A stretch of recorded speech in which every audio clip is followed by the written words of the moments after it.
For your convenience, we offer PocketGov, where you can find DMV wait times, pay city-related bills, sign up for street sweeping reminders, and more.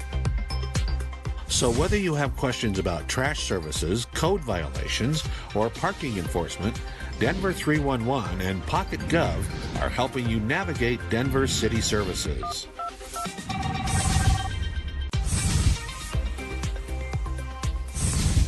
Since you can't always talk on the phone, PocketGov comes to the rescue with 311's new live chat feature, where you can ask about city services and chat with a live person.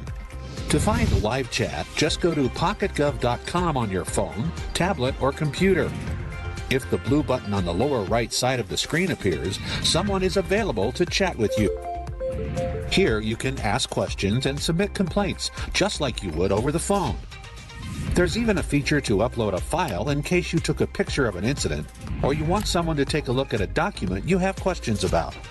If you reach 311 after hours or no one is currently available, you can always submit a case by clicking on the Report a Problem tab. Denver 311 and PocketGov are helping you navigate Denver city services.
Housing Committee. I want to first and foremost thank our outgoing chair, Councilman Paul Cashman, who chaired this committee with great distinction for a number of years. He's going nowhere, though. He is still the vice chair of this committee and will be in charge plenty of times, I'm sure. So I want to just thank you for your service and your leadership on the committee, Councilman. Thank you. I had a number of high school teachers who told me I was going nowhere. I thought it was reassuring. People don't always like change. Well, regardless, you're stuck with us, Councilman. We have two topics today. We actually have three presentations, but I think we did have public comment and we did not have anyone signed up for it. So I think we will be okay on managing our time, but we will just keep an eye on it. I will just say, I'll have my colleagues introduce themselves in a second, but I wanted to just say to them, as your new chair, I'd love your feedback or your input on things that you'd like to see a little more of or a little less of. My style tends to be trying to manage committee a little efficiently and pack things in more for longer meetings or fuller meetings versus like having one item. Obviously, sometimes we have an action item that's time sensitive, but I appreciate feedback, so please let me know. And then with that, I'll ask all of you to introduce yourselves, I guess starting with any online participants if we have any. Candy Cedevaca, District 9. Good morning, everyone. Kevin Flynn, Southwest Denver's District 2. Good morning, Madam Chair. Stacy Gilmore, District 11. Good morning, Paul Cashman, South Denver, District 6. Good morning. Was it something I said? All the way down here on the other side of the chamber by myself, Amanda Sawyer, District 5. Great. So this morning's first presenter is Matt Lunn, an important bill to help prevent and enforce catalytic converter theft. So please introduce yourself and anyone else you need to introduce, and take it away. Great. Thank you so much, Madam Chair, and congratulations on the new role in committee. Members of council, Councilwoman Sawyer, I feel like I'm going to have my back to just because of the numbers here, so I apologize. I'll do my best. With me today is also Reggie Newbein from the City Attorney's Office, and we're talking with you today about an action item regarding changing 2 articles in Chapter 45 of the Denver Revised Municipal Code to help address catalytic converter thefts in the city and county of Denver. So just some data on catalytic converter thefts in the metro and then statewide. St. Francis Center serves people who are homeless. 100% increase in catalytic converter thefts from the previous year. And currently, so far in 2022, we're slightly ahead of our year-to-date numbers through July 5th compared to last year. We're about 34 more reported stolen catalytic converters this year compared to the previous year. And this is a statewide issue. This isn't a Denver-specific issue, which is why the state legislature took action to help address this issue this legislative session. We'll talk about those 2 bills. There's 3 that touch on it, but really there's 2 main ones. Statewide, like I said, this is a statewide problem. In 2021, there were just over 9,800 catalytic converters stolen in Colorado. And these do not take long to steal. They take about less than 30 seconds. Someone who is well-skilled, I don't know if that's the right term to use, but someone who's well-skilled at removing this item can do so in about 10 to 15 seconds. So it's very quick. The vast majority of people who are impacted by this don't realize that it's happened to them until they go to start their car in the morning or they go to start their car at a park and ride location or at the airport after this has already occurred. And it's very, you know right away that something's happened to you because it's a very loud noise that occurs when you start your car. The most common locations in Denver for catalytic converters to be stolen are residential and apartment parking lots. RTD park and ride locations, and RTD park and ride locations is actually a problem across the entire metro. One of the areas most commonly hit is a large park and ride location on the south end of Boulder. And then Denver International Airport has also seen significant numbers of catalytic converters stolen over the past year and a half. This is also not just a property crime, right? We can think about how this impacts individuals who rely on their vehicle to get to work, to get their kids to school, to go about their activities of daily living. This is also can be a violent crime. We've had instances where people who have tried to confront the individuals that are stealing the catalytic converters that have been felony menaced. We've had instances of armed lookouts while somebody is stealing a catalytic converter. And this creates a significant financial burden as well for the individuals who are impacted.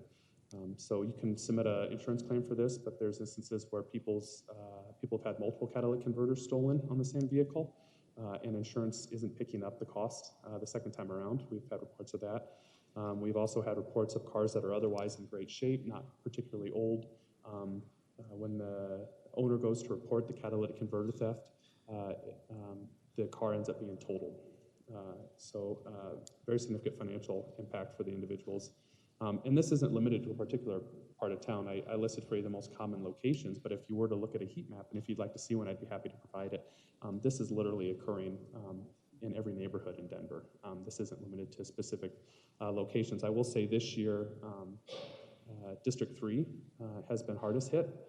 Through July 5th, 391 have been stolen in Police District 3, but we've seen the largest increase in terms of percentages in Districts 4, 5, and 6. So definitely an entire citywide problem. This also affects a lot of different vehicles. You can see the most common vehicles listed here, Hondas being the most common vehicle where these are stolen off of, but again, individuals that are stealing these catalytic converters are not necessarily focused on a particular type, although some vehicles' catalytic converters are worth more money. This is quick and easy cash to move these. As I stated previously, the state has taken action on a couple of bills this year that the governor signed earlier in June. The most impactful one related to our ordinance is Senate Bill 2209, recertification and theft of catalytic converters. This does a number of things. It requires documentation of the transaction. So when a scrapyard auto parts dealer takes in one of these, there's a requirement to document those items and document not only who's selling it, but the vehicle and license plate of the individual who's coming to sell those items. There's a limit on the amount of cash value that they can provide for these. Once it hits $300 in value, they have to move to some other form of payment beyond cash. And it also creates catalytic converters and the metals associated with it. It categorizes them as commodity metals that are regulated in the state. The other one that's not listed on here is House Bill 22-1217, which creates a task force to take a look at this issue and report regular findings, I believe in October annually, and a grant program has been created. So the state has previously had grant funding related to some catalytic converter initiatives, specifically adding unique serial numbers to catalytic converters, because one of the problems that we face associated with this particular part is that there's no identifying number to track them, and so it's extremely hard to investigate these. It's extremely hard to know if a catalytic converter has been stolen or not. And so House Bill 22-1217 creates that grant funding to help support this. And then just of note too, Senate Bill 22-179 creates a penalty for emissions issues, and those penalties are used to help fund that grant program from the House bill. But what our ordinance does is it requires the proof of government ID, very similar to what the state is requiring, but the most impactful thing in our ordinance to help us address this issue is that we are requiring notification within 1 business day. And so at the state level, they are to make the records available to law enforcement upon request, but we don't think that this is going to be effective or as effective as we would like to see in deterring this sort of activities, selling these stolen goods through parts dealers here in Denver.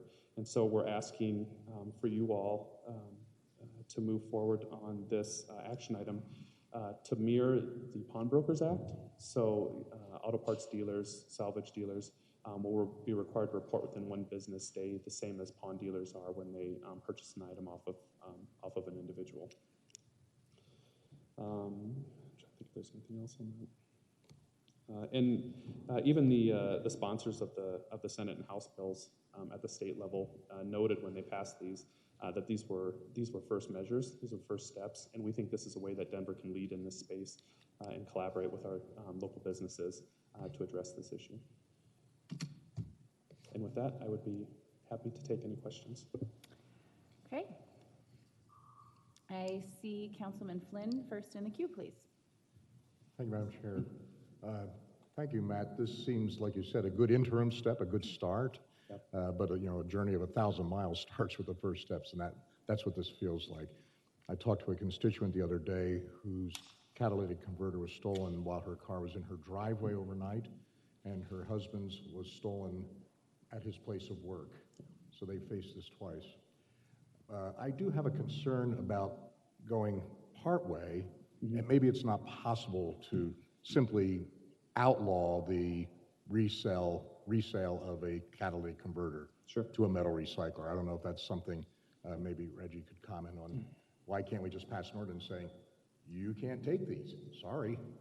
But my concern, particularly with my district and perhaps with Councilwoman Gilmore and others who border other municipalities, my constituents, my residents border 7 other jurisdictions. Absolutely. And there are 2 very significant metal recycling businesses on Oxford in the city of Sheridan that my district borders directly. So if thieves take these things, they know they're not going to take them to a recycling shop in Denver anymore because they don't want to go through this. Do you know if city of Sheridan, Englewood, Littleton, Lakewood, Jefferson County, Arapahoe County, will they consider passing something like this to take the state legislation, which I see is not having much of an impact yet, but take this to the next step and have the suburban cities take action as well? Absolutely. A number of great points there. Councilman Flynn, we have shared this proposal with other jurisdictions, and I know others have shared this proposal with other jurisdictions.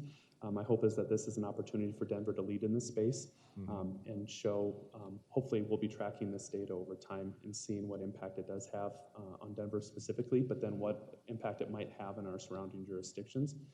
The other comment I would make is that we work very close with our partners in the Denver metro area on a number of issues. Auto theft and catalytic converters is absolutely one of those issues where we combine resources, information sharing, and so I think this will have some spillover effect in those other jurisdictions. Right.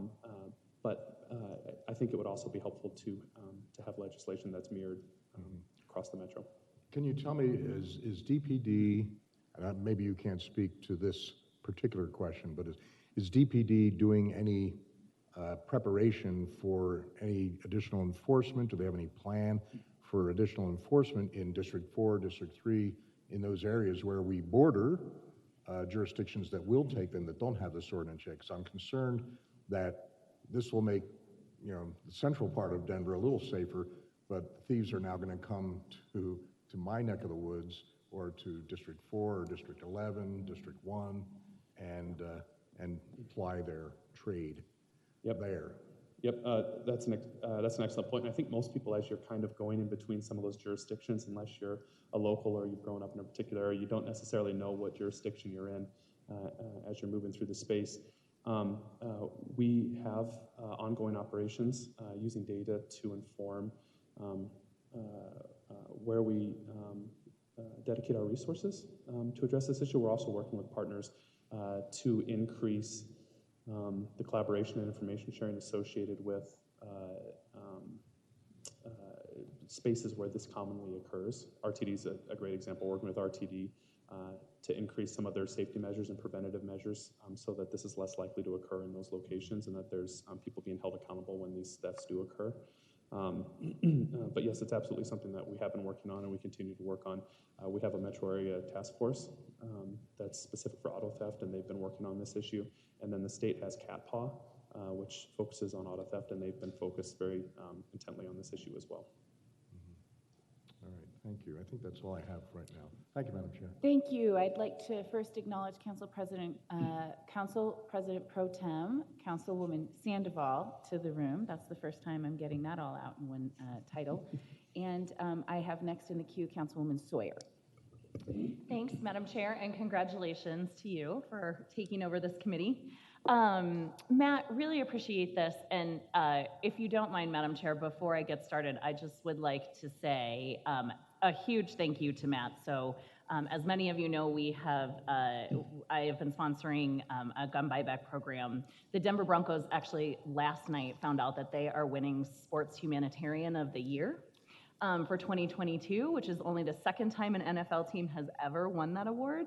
But it's really exciting because they are our community partners, and that would not have happened without Matt. So I just want to acknowledge you and say thank you for all of your support and assistance with that. Well, I appreciate you saying that. Councilman, 10 years ago today, I was the on-call coroner in Arapahoe County. And so I don't talk about that often. The reason I bring it up, though, is because it helps explain my why.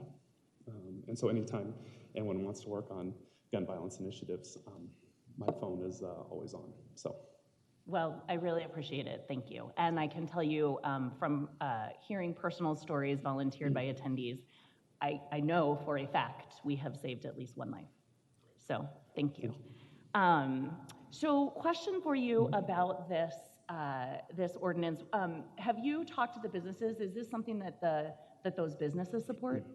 Yeah, so the businesses were very active in the state legislation, and we've worked with with the Excise and License Office here to have a better understanding of what businesses are operating in this space within the city and county of Denver, and to understand what concerns they might have. I think that this is a minimal burden on those businesses, and the reason I say that is because the information that we're requesting is information that is already going to be mandated and is being mandated by this new state legislation. We're essentially saying, we want you to report that to us because we think it's important. What we're seeing is a lot of organized criminal activity associated with this. And so While I can't speak on them today, at some point I'd be happy to brief anyone that's interested on COCA cases that we have related to auto theft and catalytic converter thefts. That's great, and I'm very supportive of this as one way. So to address this challenge, which we hear about all the time, do we see in Denver a huge, like a big secondary market for this? We do. It depends. I mean, it runs the gamut of individuals that steal catalytic converters. So we do have instances where individuals are stealing them and trying to make a quick buck. We also see instances where, like I said, it's an organized criminal enterprise stealing these parts and then selling them to secondhand dealers to be melted down for those three metals that are associated with catalytic converters. So it depends, right? But there is significant activity of people stealing them and then selling them to an intermediary, at a lower cost, and then that individual then trying to make that sale to a auto parts or salvage provider. Yeah. So I guess I'm trying to figure out then, will this touch both of those sales, or is it really sort of like that first sale, like an under the table kind of a thing, but then where we're really trying to stop the secondary market to be able to reduce the number of catalytic converter thefts, that second sale? Yeah, it's a great question. My hope is that it has a cascading effect in that we're trying to deter the market for stolen goods through a legitimate business, and that in turn will decrease the activity of somebody willing to take that stolen part on and try to resell it themselves. Okay, I really appreciate it. And so last question then, in terms of making the businesses aware of this and ensuring that we're enforcing it, and following up with them to ensure that they're turning it in, how are we turning in this information? How is that gonna work? Yeah, we are working right now with a vendor that we currently work with for the pawn shops. This ordinance that we're requesting is very similar to language in states all across the country. This is a pretty common ask in the legislation, and so much so that this provider for pawn dealers has a unique platform specifically for catalytic converters that's being used in other jurisdictions. And so what we're hoping to do is use that same provider and make that system available, very user-friendly, very quick for the businesses to turn that information in through that portal. Okay, great. That's fantastic. Thanks so much. Thanks, Madam Chair. Thank you. Next in the queue is Councilman Cashman. Yeah, thank you, Madam Chair. Matt, this is in line with what you just discussing with Councilwoman Sawyer. So are pawn shops required to have enhanced ID systems, or they just write down a license number? Or I'll have to follow up on that for you, Councilman. There's nothing in the state's legislation right now, and there's nothing in this ordinance that would require that for the parts dealers, salvage dealers. They simply have to take a photograph of a valid government ID and submit that. Yeah, well, just the two things that came to my mind to make this more challenging for them would be to require an online system to process the ID rather than just take a photo. And the other thing is just a waiting period. In other words, you come in to my business, you sell me a catalytic converter, come back in 48 hours or 72 hours or whatever before you get your dough. So those are just the two things that I wanted to suggest. Great, thank you, sir. Thank you. And thanks for doing what you can. Sorry about that. Councilwoman Sandoval. Thank you. Just want to say that this has been a huge problem in Northwest Denver. I think I've gotten more phone calls on catalytic converters in the last 3 years. Councilwoman, is your microphone on? Thank you. I'll try to speak up. Just say thank you because I've gotten more phone calls on this issue than a lot of things in Northwest Denver. They've been stolen from my yard, they've been to my front yard, they've been stolen from our family's restaurant in broad daylight. So this is a huge issue. But to Councilwoman Sawyer's point, I would love to see, like, when you get communication out, I know all of us up here have newsletters, social media channels, and I think that all of us would be happy to share this piece of information once it gets passed, so that people know about it, because I feel like sometimes we have rules on the books that people don't know about, and so the only way to bring awareness is through making sure that we get this information out. And then I would love to have you come back maybe in a year or 6 months after to see if this legislation is working. Sometimes we have the best intentions with legislation, and when we actually see it implemented, we see that it might need to be tweaked. Yeah. So I would just ask that, and ask the chair if maybe we could schedule a time for them to come back to make sure that the data and that this is actually working. Thank you. Thank you, Councilman Sandoval. And we hear it too. We go to community meetings all across the city, and if you ask people to raise their hand if they've had their catalytic converter stolen, or they know somebody who has, it's shocking every time to see how many hands are raised. But thank you for the comment. And I'd be happy to come back and provide an update. Excellent. Just noting your request. Thank you, Councilwoman. I have one more councilman back in the queue, Councilman Flynn. Thank you, Madam Chair. A question just occurred to me because of that. How often have we seen the owners of a vehicle with a catalytic converter recycle their own catalytic converter? Because it occurs to me that if someone shows up to a recycling shop with a catalytic converter, it's probably stolen. I can't think of any constituent who's ever sawed off their own and taken it in. Sure. I mean, it would be, if you stopped me and I had 5 catalytic converters in the trunk of my car, it would be odd for Matt Lund to carry 5 catalytic converters in the trunk. I'm not sure I could change my oil, Councilman Flynn, and so to have catalytic converters, I hate to admit that. I know this is recorded. That's unfortunate, but that's the reality of it. But there's nothing that we can do about that. But I do think there is a. Oh, sorry, go ahead. Reggie, I don't know if you'd be prepared to speak to the point I made during my first set of questions, but would we be able legally to outlaw the acceptance by secondhand recyclers of catalytic converters entirely? It's always boggled my mind that it's illegal to shoot off fireworks in Colorado that leave the ground, but it's legal to sell them. So I don't understand why we just can't say, you can't take a catalytic converter, we're sorry. So I think what the point of this legislation is that this is like our first step in seeing if we can deter or deter folks from selling or stealing catalytic converters and then selling them. And it's working in conjunction with some of the state laws that Matt talked about before, especially with SB 22, I think it's SB 2209, which talks about this creation of a task force that really hammers home that we're trying to find ideas to figure out how we can lessen this before we get to a point to where we're banning the sale of catalytic converters outright. Because I think we also have to think about it in the sense that we have chop shops in Denver.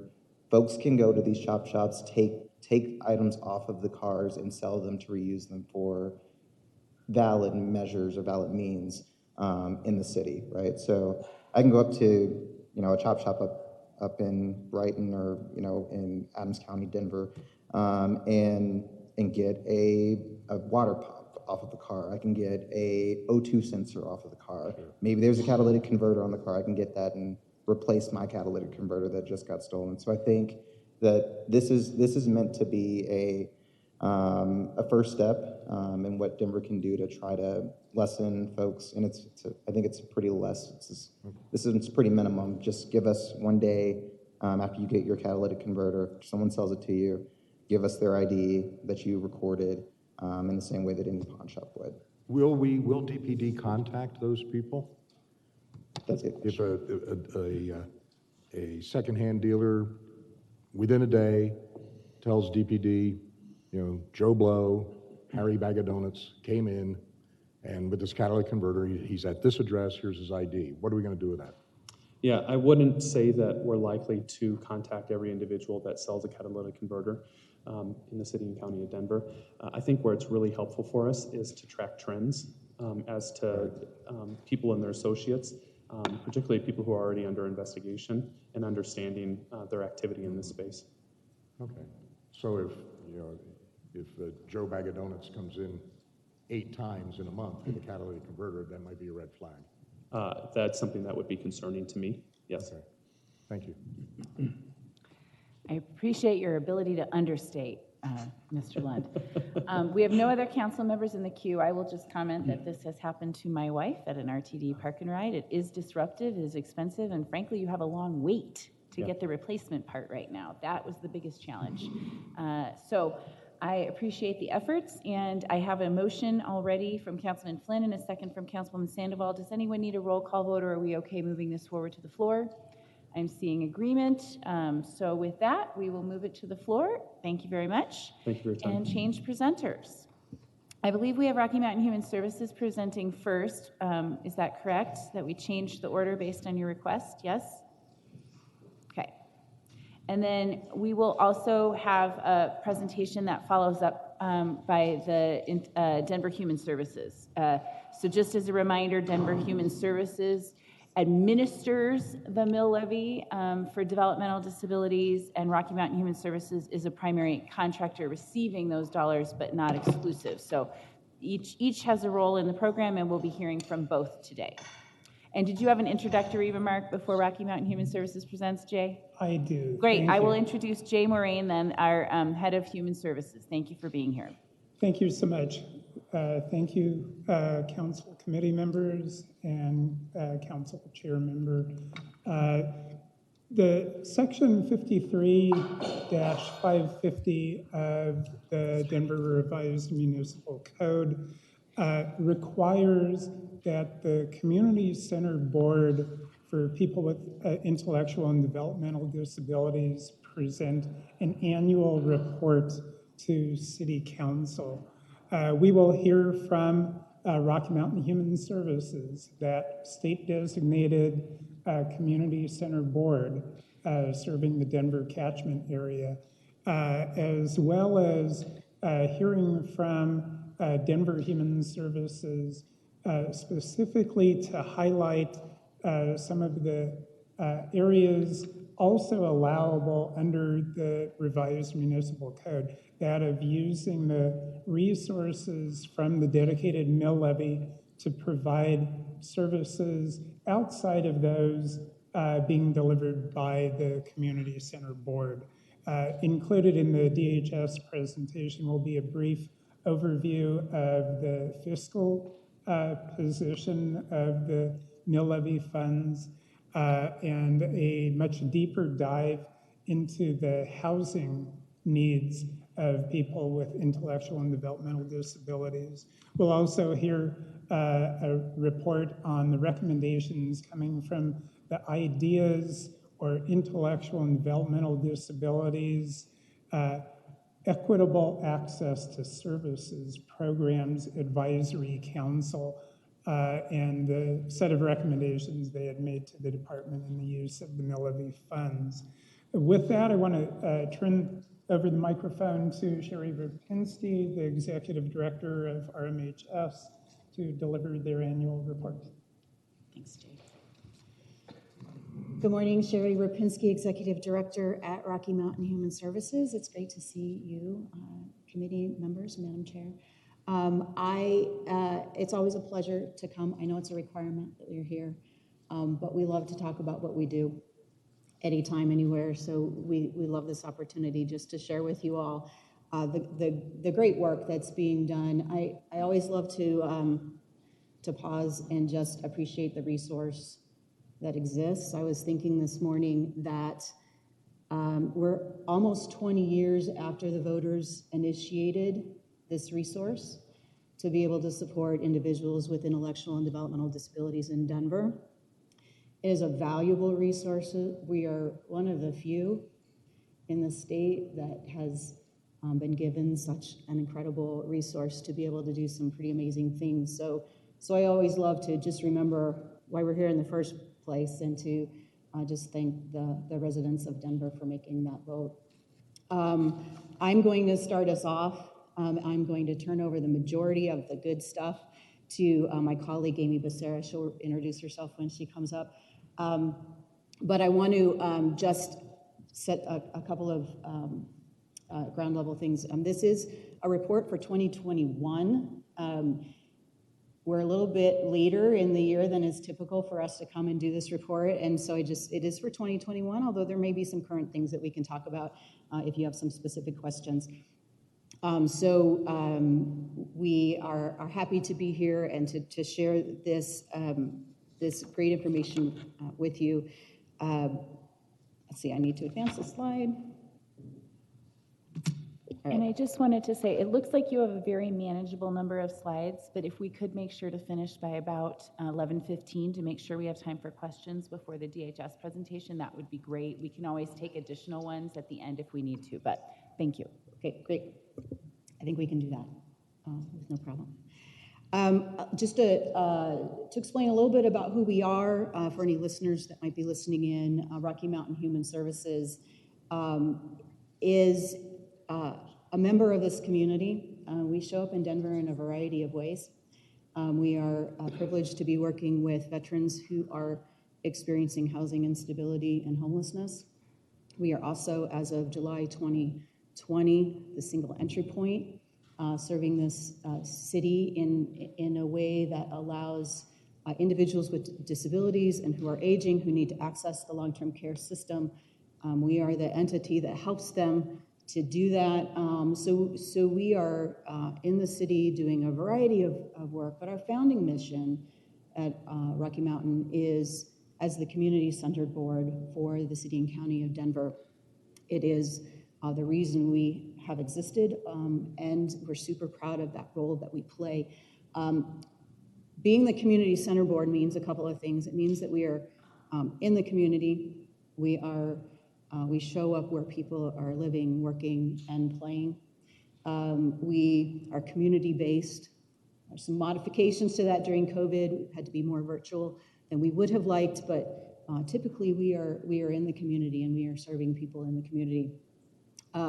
We are doing a variety of things that really come from the federal system, the DD Act, the Education Act for people with disabilities, the Social Security Act, all flow down to us. So we serve as the delegate of the state to be their hub and their coordination system so that people get what they need. People with intellectual and developmental disabilities get what they need.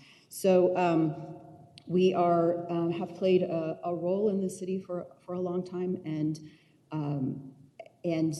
have been able to get to know the city pretty well. I will say that being the community-centered board and working with the state system allows us really to leverage the strength and the capacity of a state system while bringing in this incredible resource that is more flexible and able to fill in some of the gaps and help people with some of the services and supports that they need that aren't captured in that what tends to be a more rigid and regulatory system. Sometimes it is the most inexpensive thing that you can order off of a website or you can pick up at your local hardware store that can eliminate barriers for people and really advance their independence and their ability to participate in their community life. So that's what I love about this resource. It gets to that, and you'll hear that as Amy is working through some of the details. So this is how it works being the delegate of the state. We are closest to the people who need these services. We work with an amazing set of providers all over the city who are also doing great work. But we as the Community Center Board are the essential component of that. We are the service coordination entity. We authorize the plans. We help people to know what it is that they need. So we totally respect the fact that we've got this deep system of provider supports out there, and we're able to leverage what we do to increase that access for people.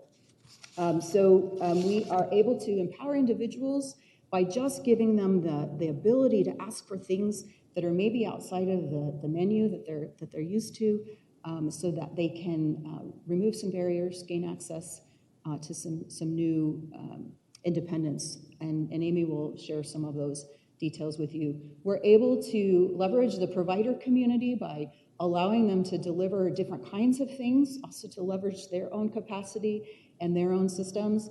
And so the provider community is strengthened by this as well, because they're able to fill in some gaps for people and to leverage what it is that they do.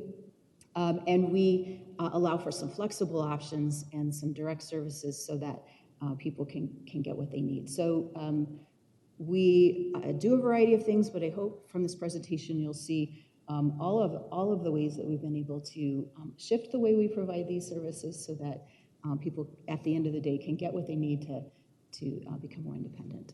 So with that, I am going to hand it over to my colleague, Amy Becerra. She has served as the Mill-Levy director for the last 2 years, the pandemic years, and so she will take us through the rest of the presentation. Thank you. Madam Chair? Yes. If I may, knowing that Rocky Mountain Human Services by code is required to deliver its annual report, I'd like to allow them to be able to deliver that in full and field as many questions as you may have of RMHS. And I know DHS's slide deck is quite a bit more dense, so if we're unable to finish delivering our slide deck and field any questions you might have, we are more than happy to meet with any member of the committee following up on the presentation to field any additional questions you might have. Got it. And it wasn't my intention to cut their presentation short, but we did spend a long time on introductory remarks, and so we had set a goal for the presentation length, and we've used about half of it without presenting. So I think maybe we'll try to make up some time, but it is my intention you can present the entire presentation. So please continue. And I guess if we can aim, do you think 10 minutes for the rest of the presentation is reasonable? Does that work to hit the slide content? I can make it work. Okay, great. Thank you very much. Please go ahead, and if we're not there, that's okay. We'll check in. I just want to make sure we have time for questions. And so, and all the members do have the full report in front of them. It's not our expectation that you present on every detail here. We have the full report as well. So thank you for your input, Jay, and we'll manage to prioritize this one. Thank you. Perfect. I am Amy Becerra. Thanks for the introduction, Sherry. I have been with Rocky Mountain for the last 2 years, the pandemic years of Mill-Levy, but just by way of history, I started working with the IDD system here in Colorado shortly after the ballot measure was passed. I remember voting on that and then being a big part of that when I worked at the state. So I will do my best to highlight what we plan to share today, because I am really excited and happy to be here because we are in such a good space with where we are in the Mill-Levy program. This last year, we served over 4,500 eligible Denver residents, and these people represent the demographics that we see in Denver. Denver's a diverse community, and the people we serve represent that community. We also value having a diverse workforce and we prioritize bilingual and bicultural staff to pair them with those families. All of our staff also go through cultural competency training to approach that work from a place of humility, and we offer and we access interpretation services wherever we need to. I know that was a question that came up last year. Sherry talked about all of our affiliation with the programs, and so I'll just highlight that quickly here. We are the service provider for many of those programs in Denver. So for example, we served nearly 1,500 infants and toddlers through the early intervention program, where RMHS is the service provider for that. And we also serve more than 2,000 children. Most of those fall into our preschool and school-age children, and we supplement those special education efforts through our Family Services and Supports program to offer families additional wraparound services. And then there's also children that we serve and that really have complex needs through our long-term care programs as well. And then we have, we consistently serve about 1,100, give or take, adults that need long-term services throughout their life. I do call out the young adults on this slide because a lot of our efforts in Mill Levy, we really work to target that transition age youth that are so important to get them on a good path into adult services. So I want to just highlight where we've performed the work in 2021. And as Sherry said, we're well into 2022. So in the next few slides, I'll kind of highlight where we are as well as where we've been. So just by way of introduction, I'm going to go over in detail each of these areas, but going clockwise in the presentation, we have 3 distinct areas where people can access Mill Levy funds. So we have our RMHS Enhanced Services, and that includes specific initiatives and enhanced service coordination. Then we have our community initiatives. We work every year with our Community Advisory Council to establish priority areas of funding. And then we issue grant opportunities, and I'll talk a little bit more about that as well. And then the largest proportion of our funds goes to client and family directed funds. This is a really important area, and Sherry touched on it a little bit, where people can access those funds directly to meet their very specific needs. And there's 2 mechanisms to do that, through individual requests and Mill Levy support plans. So this, you may be familiar with this graph from years past.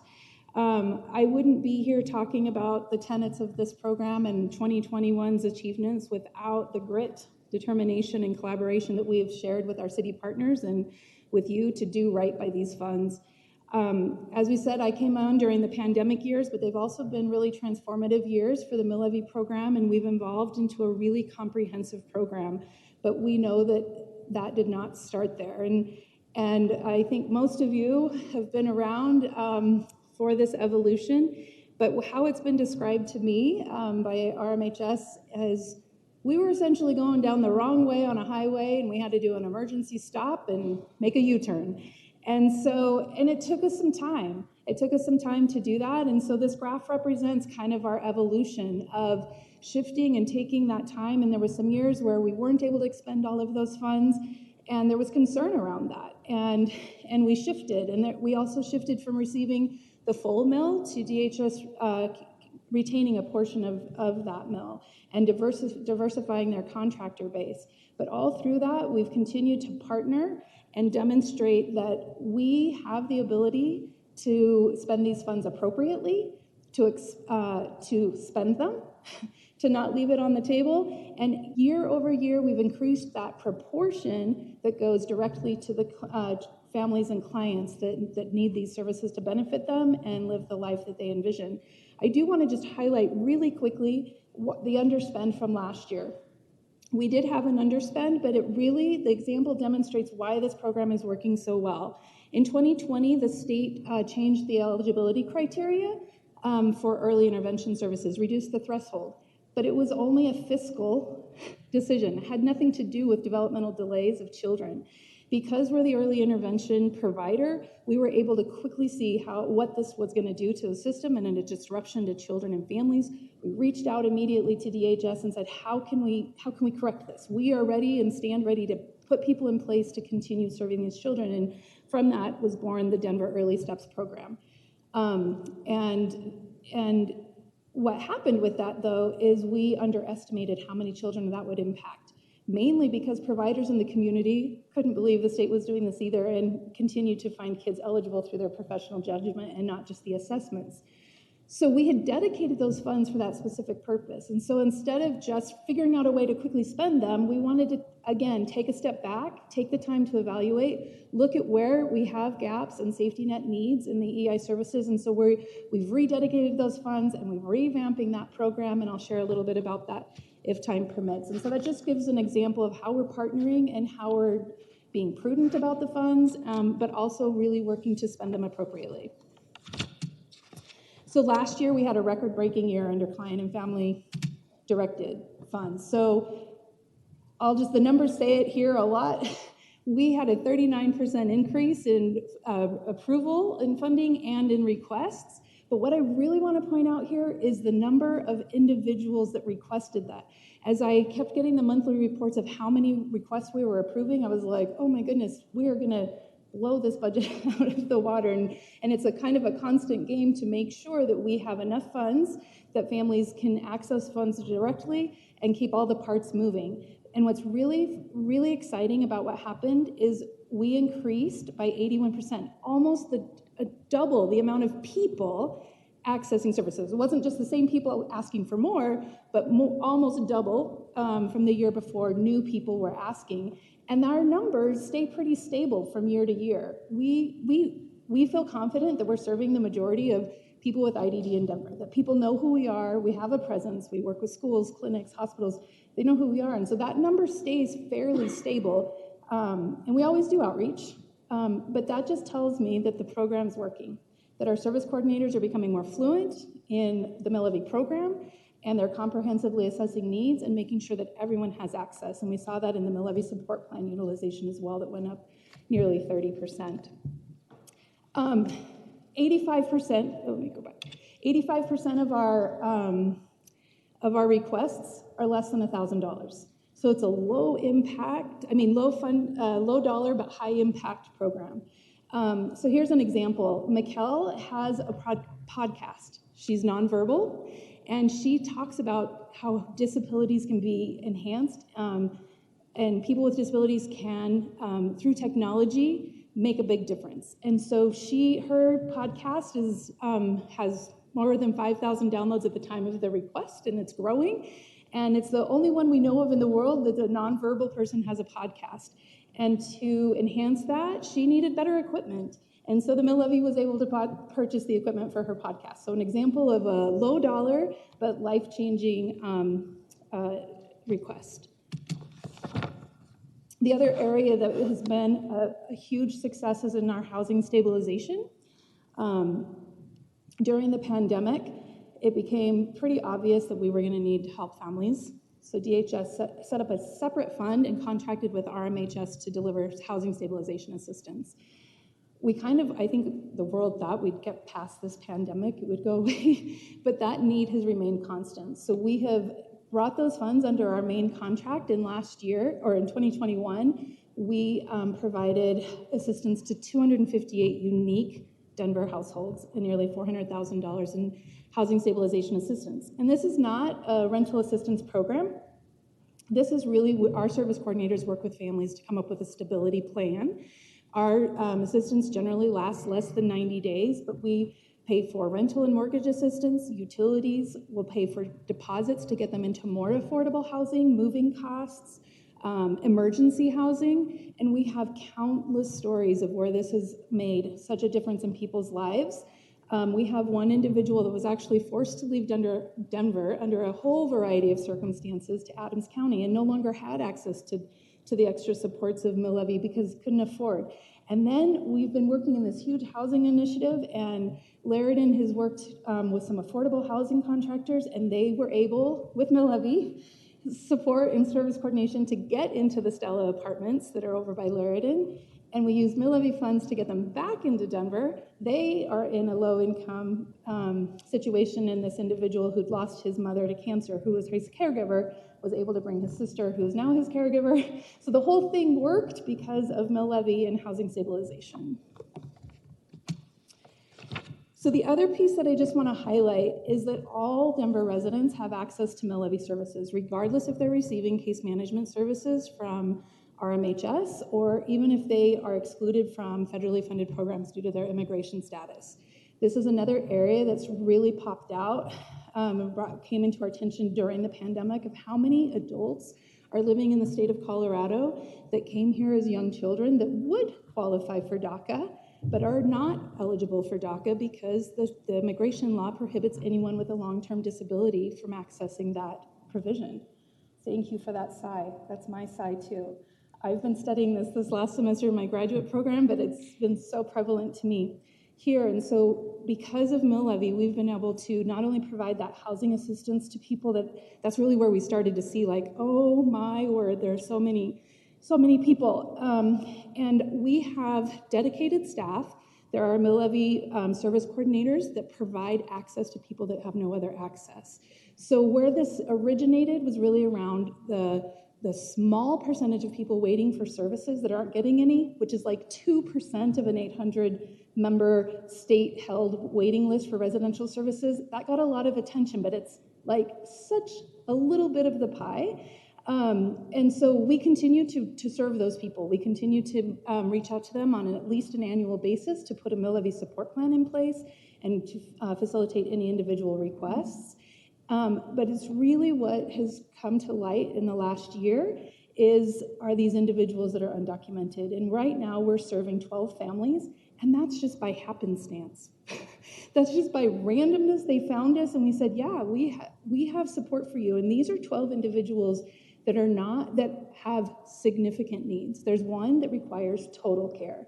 And so through mill-levy funding, we are able to provide some of those Band-Aid supports to keep things afloat for those families.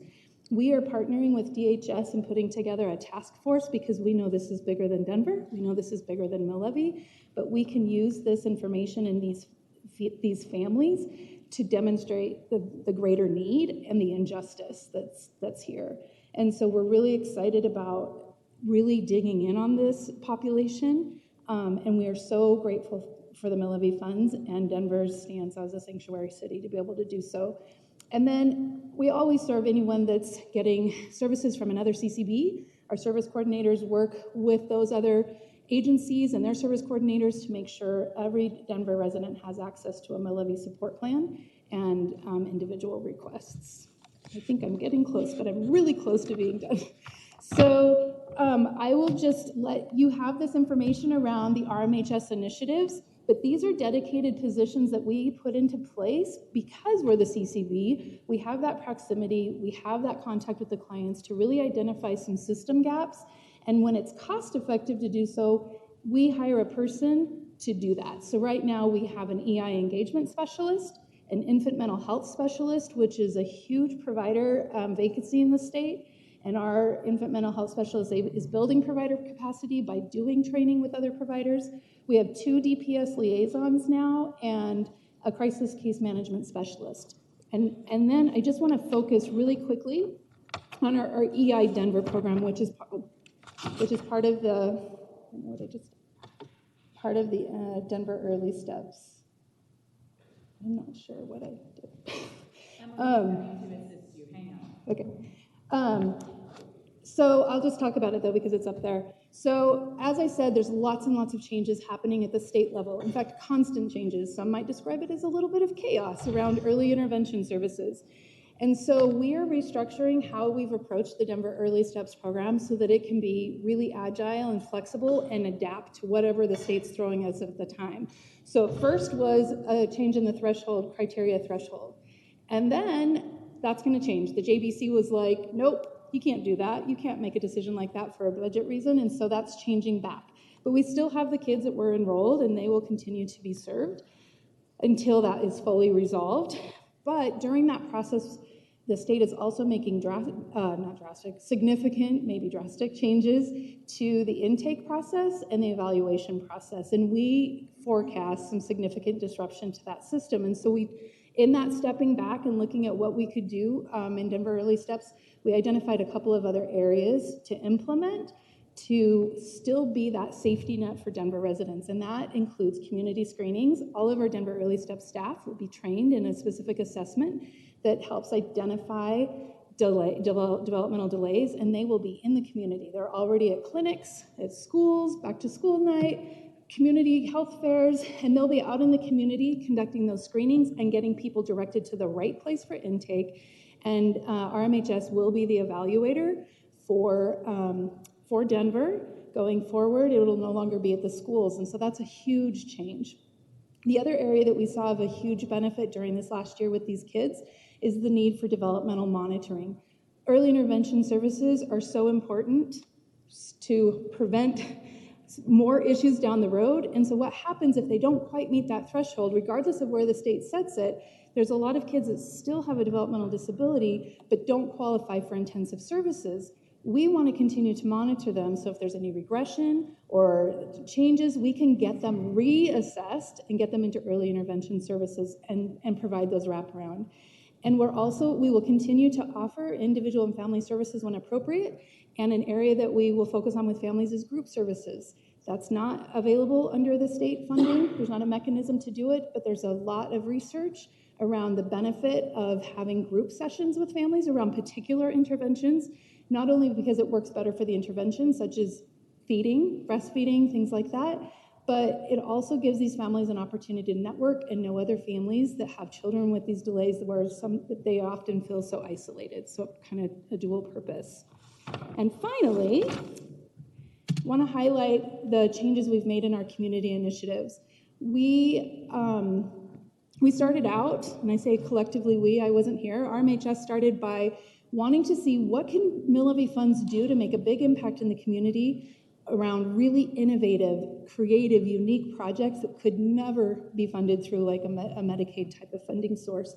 And so what started as a one-year grant opportunity has blossomed and flourished into a solid set of community partners that are doing really, really good work in new and fresh and innovative ways. In the annual report, we highlight all 28 from 2021. Most of those are still with us. And this year, we have 25 contracts, but I do want to highlight just four that just, I think, gives a flavor of what we're talking about. So we partnered with El Grupo Vida in 2021. It's a long-standing community partner. You probably know of them. But we, through mill levy funding, helped them establish a more solid Denver presence. And they are extending their services not just to include the Latino, but really focusing on all immigrants and helping them figure out this system, help them. We fund a community navigator to specifically work with them through intake and enrollment processes, teaching them the cultural literacy, as well as the literal literacy as one of their programs that they have, but that cultural literacy of all the forms and applications that we have to do, and even what defines a developmental delay. And so they are our arm into that community. We also chose to depart a lot from what we were doing in terms of these small grants, and we invested into a larger program as the result of a really specific hard situation that we, DHS, Child Welfare, RMHS, were all collectively working on for an individual and it just raised the issue that Colorado lacks a spectrum of care for children that have severe behavior treatment problems. And so they're often faced with the only option of living in Children's Hospital with no medical reason to be there, or being sent out of state or in child welfare settings and institutional settings, because there's not a provider base to serve them in Colorado. Evoke is a new provider that came to Colorado, and they quickly became known as the provider that will serve any kid. And so Children's Hospital was aware of them, Child Welfare was aware of them, and they came to us with a proposal to say, we want to provide a severe behavior treatment program, and we want to target children that would otherwise be sent out of state or that are returning from an institutional setting to be able to get them back into their family home.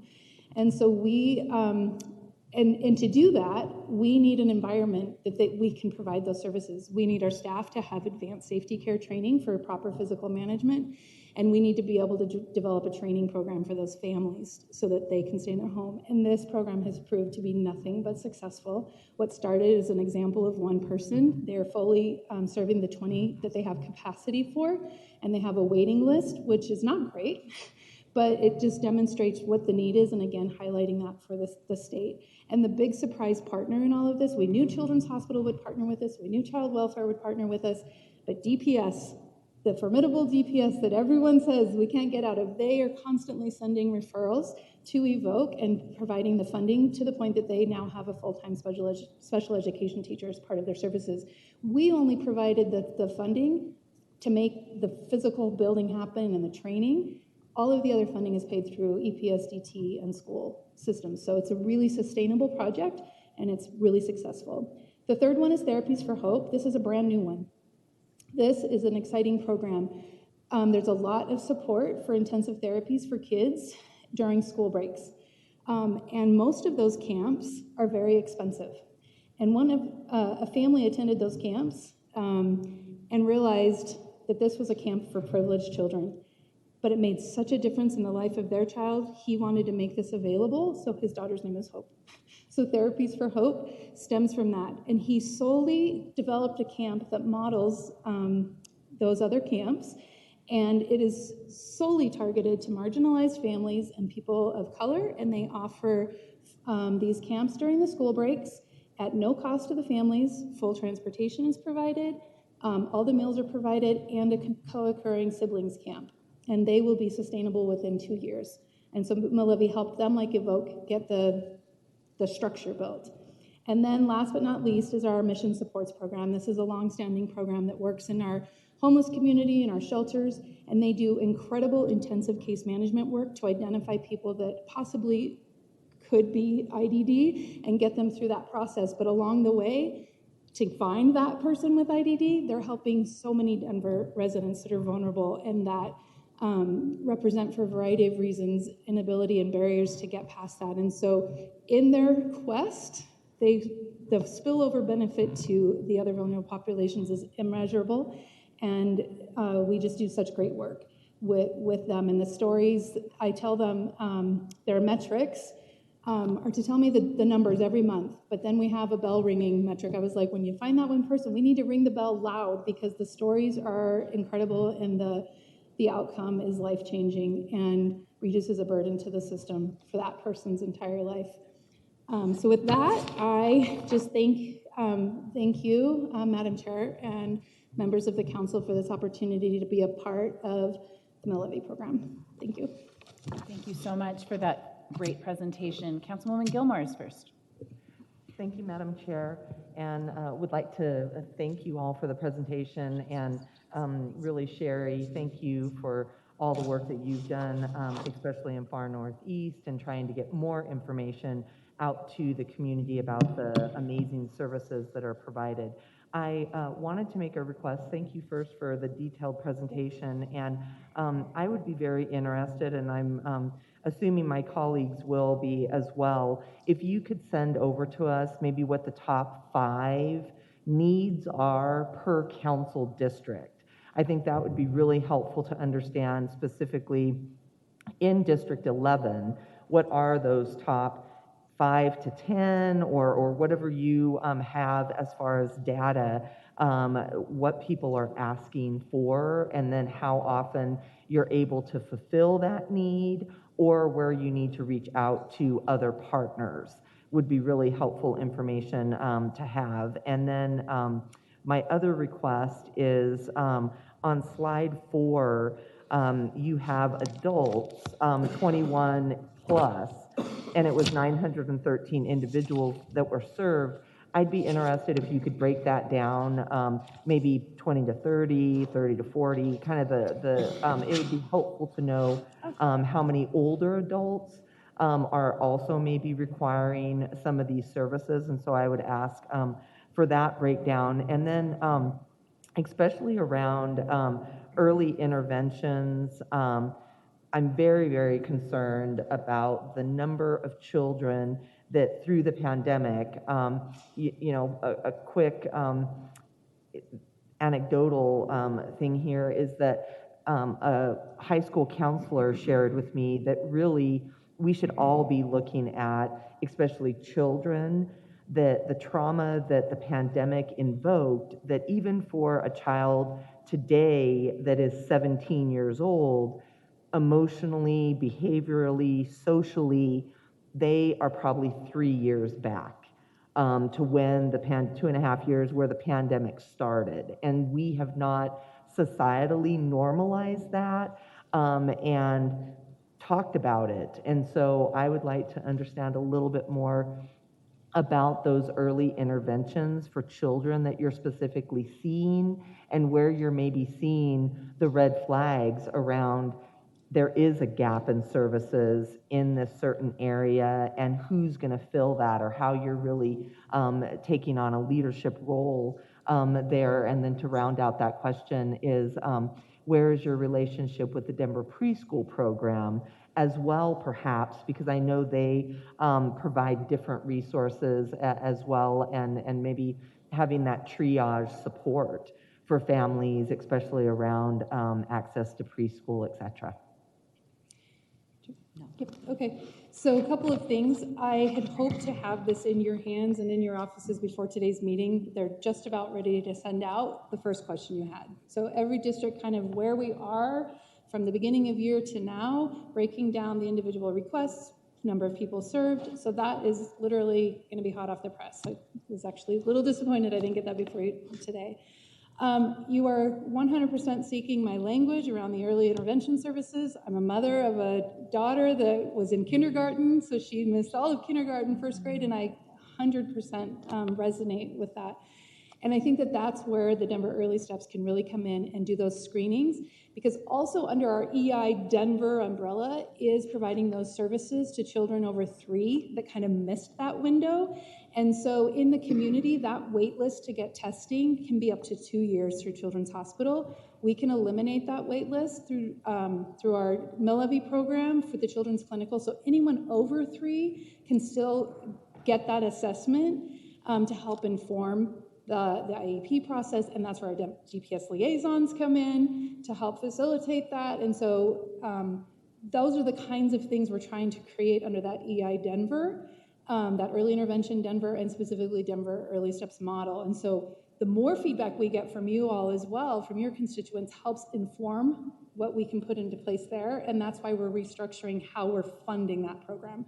We were funding on a per child basis, but instead we want to have a staffing of people that can respond and shift and be agile to respond to what the need is.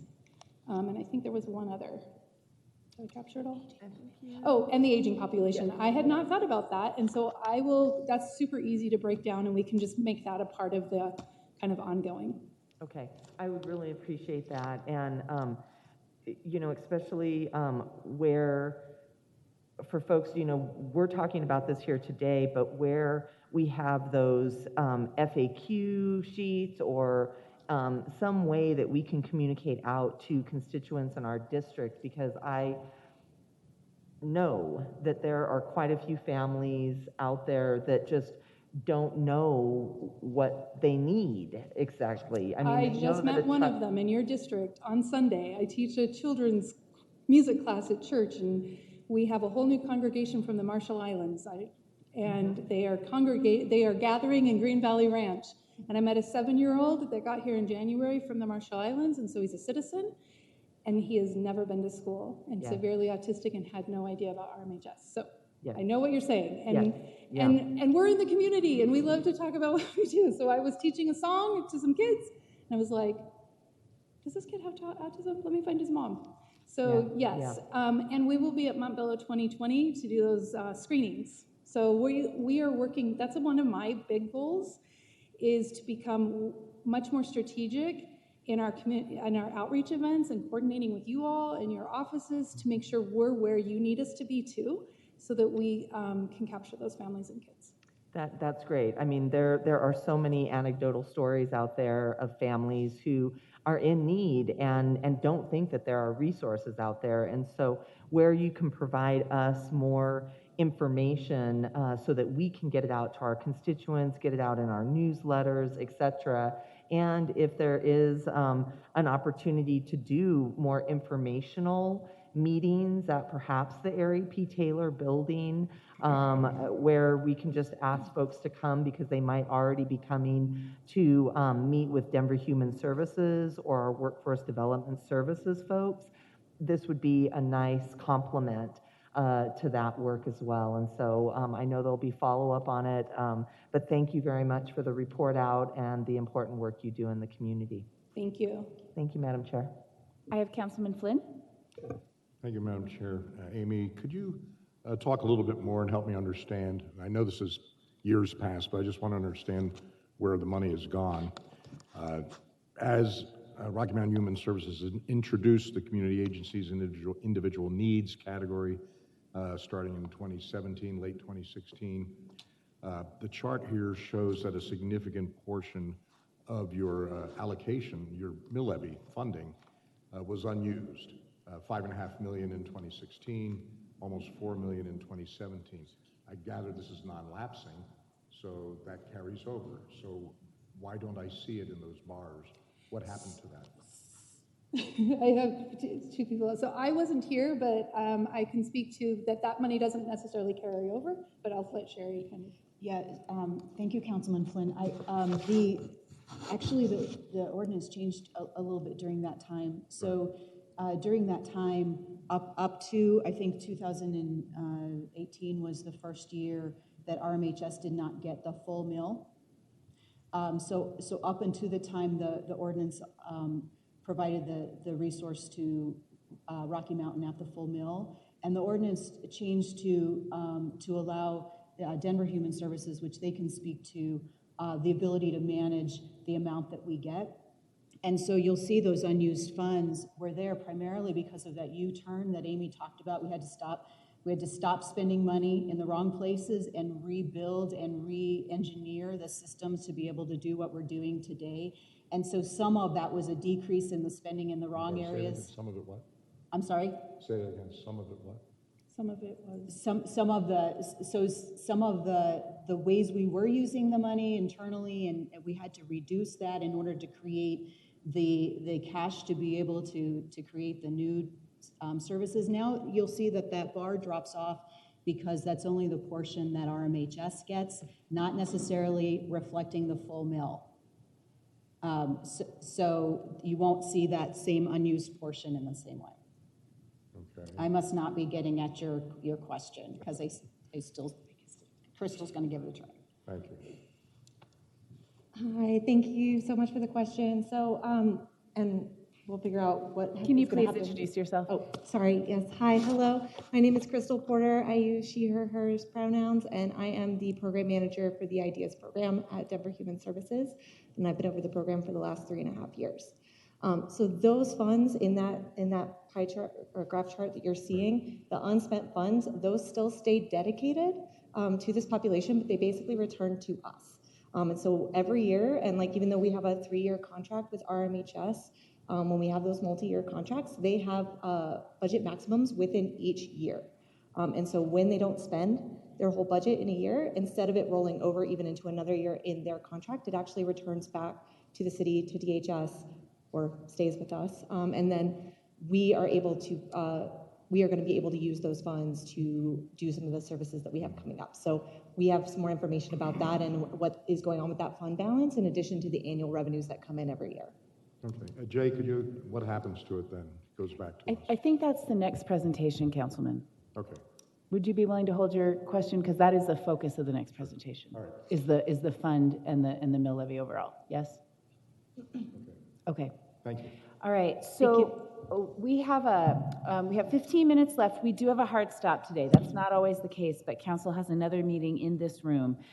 So Jay, would you like to get started? And then I think what we have a question, and I think I'll kind of look to both you and the body, which is to say, do folks want to follow up with Jay individually if we don't finish the presentation or do we want to I don't love kind of splitting something in half, but I know that you were prepared for this possibility. So do you feel comfortable starting, and then we can make a call at a few minutes before 12 about what we do? Yes. Okay, great. So I will turn it over to you then. Thank you. All right, good morning, and thank you again for having us. It's lovely to be here with you in person. Given our time, I'll skip all of the fanfare and just get right into it. And so I'd like to go ahead and introduce Dr. Mary Whitehead, who is the Denver Human Services Equity, Diversity, and Inclusion Administrator and supervises our program. Hello, Council. My name is Dr. Mary Whitehead. I'm the Equity, Diversity, and Inclusion Administrator, and I'll be really quick in talking about where the IDEAS program is now situated. Recently, the DHS created a reorg and conversations of how are we engaging our community. We established the community impact kind of umbrella, and under that, we have the EDI. And with that, conversations of where does equity, diversity, inclusion situate within Denver Human Services, and specifically the IDEAS program.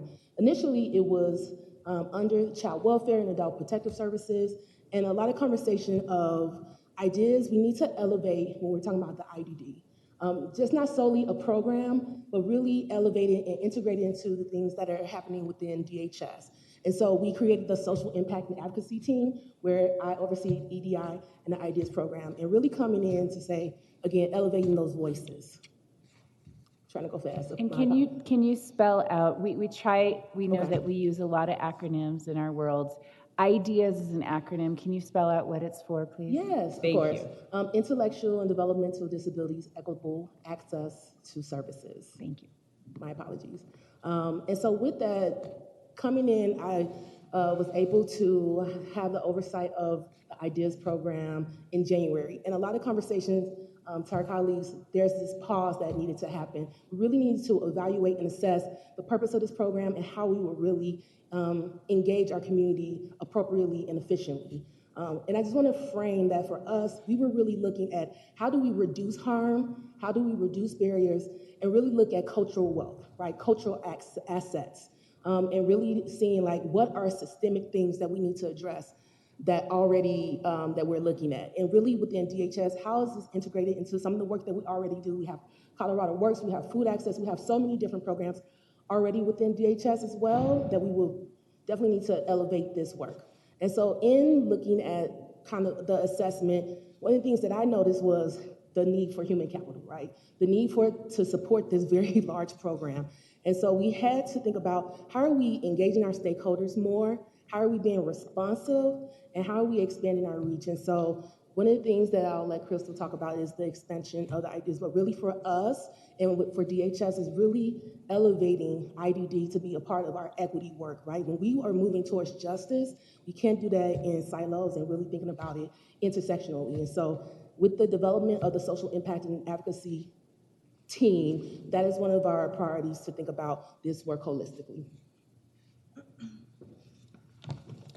Thank you so much, Dr. Mary, for speaking to that. And I am going to speak just briefly to the additional positions that you see on right here in front of you. And so, as I said, I've been over this program for the last 3.5 years. I was managing that work with some support from like our financial services folks and things like that at DHS, but really kind of a one-woman show, if you will. And so, and this work is significant. And there's a lot of depth to it. And I think you can just tell that even from the RMHS presentation, that partnership alone and kind of active engagement in the things that we're building together to serve our community is really important. So last year we were able to add on a program administrator to focus on our inclusion initiatives, which was something our advisory council highlighted early on as a very important systems need to be able to do these other things we need to do in mental health, in housing, in transportation, versus that awareness and that desire to include a population that's been excluded for quite some time. And then additionally, in this year, we are going to be bringing on a program administrator to manage our contracts geared toward gaps in essential services. And so for now, that is mainly our RMHS contract, which as you saw is very complex and important. And we have a lot of partnership there to do still. And then we also have our START program, which you all saw last year and approved those contracts. That is also with RMHS, which they won competitively, and so that would fall under that administrator. And then finally, and this presentation will touch on what this administrator will be doing, but we're very, very excited to bring on someone who is dedicated to the housing efforts that we want to pursue in this program.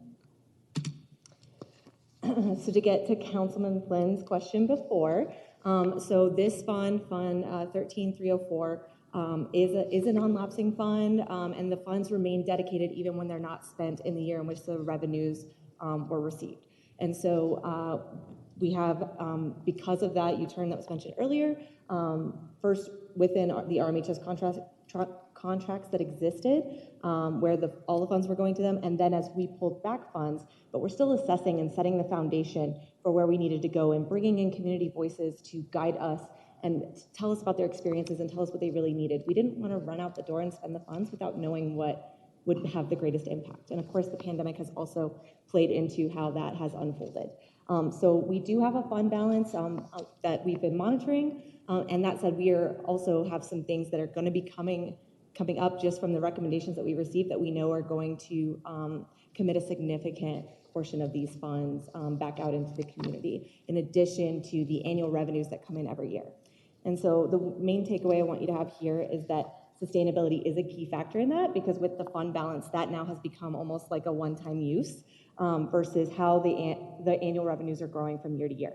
And so when we're looking at programs that would require longer term involvement with our dollars, we want to make sure that we are setting up something that is sustainable, and that is especially key with our housing efforts, because we don't want to stabilize someone and have someone accessing maybe a local voucher or something like that, and then 10 years down the road have to be like, oh, sorry, we don't have these funds anymore, and so you're going to have to figure something else out. So we're definitely looking at it with that lens. Next, I do want to just briefly touch on our timeline to get here. So it's not that we didn't know housing was a need. It was actually the #1 need that was elevated in our 2018 needs assessment back when we were making this shift. That said, while it was a key topic of conversation with our advisory council in their first year, aside from knowing it was a need, they didn't feel like they had the information necessary to be able to make informed recommendations to Denver Human Services.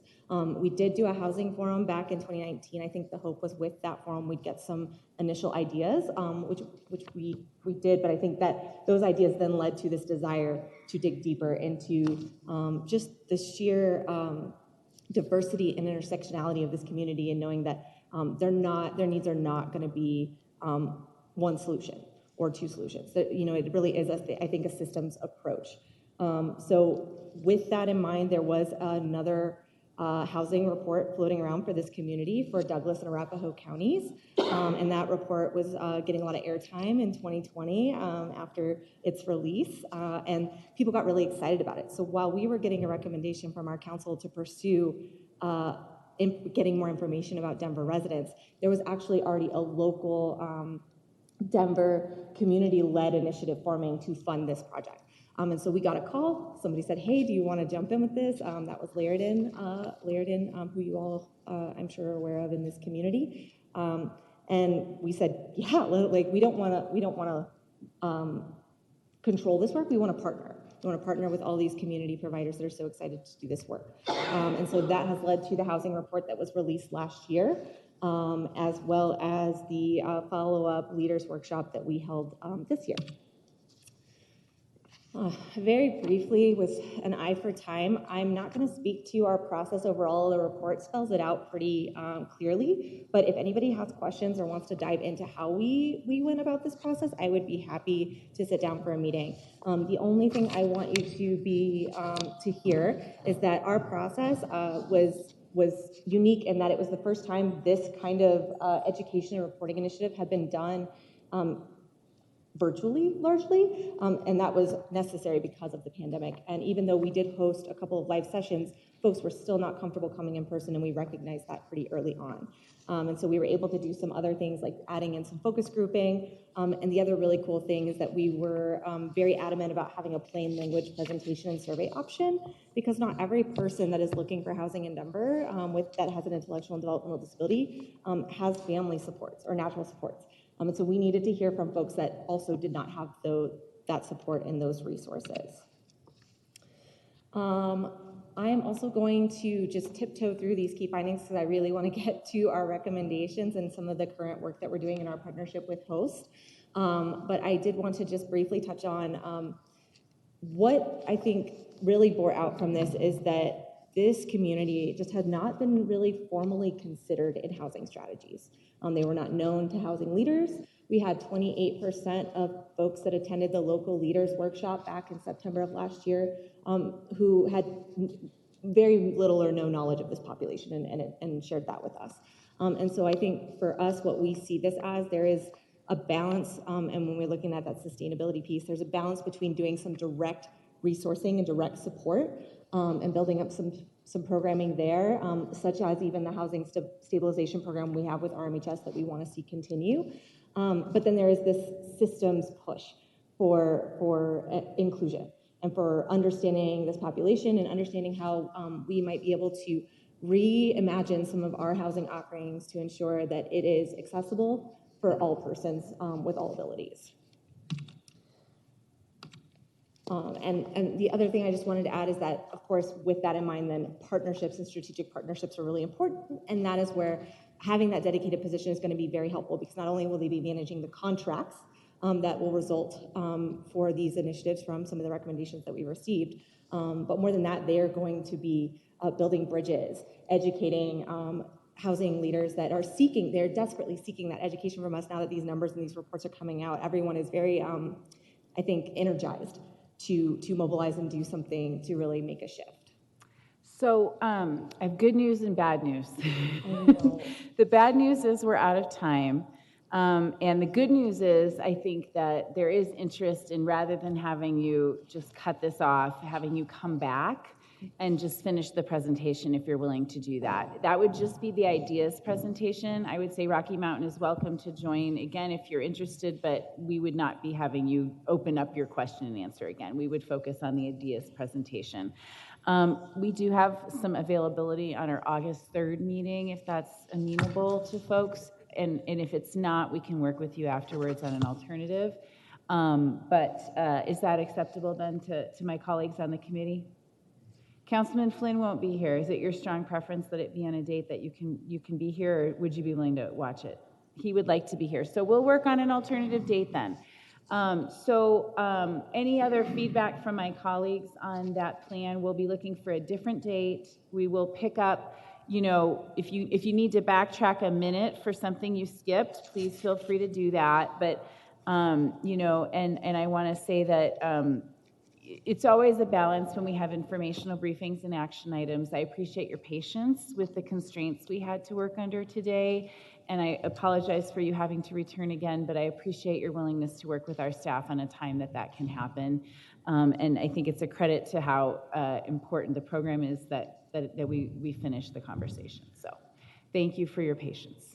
Thank you so much, Madam Chair. Committee members will be happy to return to you when we find that alternative date. Okay, thank you. Yes, often we can run a little bit over. This is just not one of those days, so thank you very much. All right, take care.